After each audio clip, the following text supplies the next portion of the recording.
Jeunanne Alkins never considered herself an author. The graphic artist, who spent most of her years working in publishing houses, knew she had ideas to get out on the page.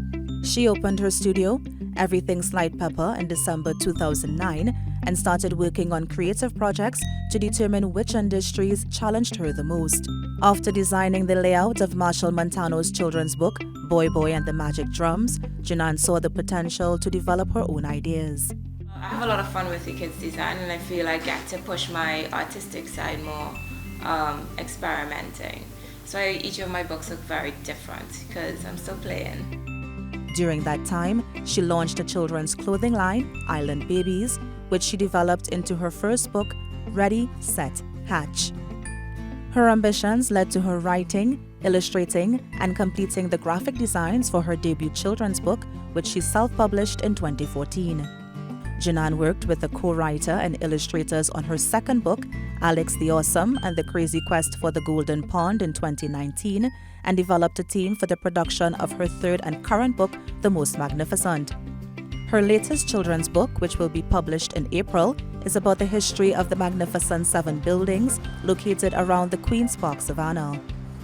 So there's a lot of social studies type information in there, but at the same time we kept it light enough that it doesn't go into necessarily being a textbook. It's still a story about houses fighting over who's the most magnificent.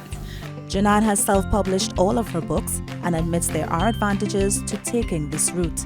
Whether I necessarily want to go down the route of handing over the design part of my project, I think that's my biggest holdback, because I have a vision of how I see these stories coming up too, right? So the self-publishing route works for that because I have control over those things. But there are also benefits to having a publishing company support your creative projects.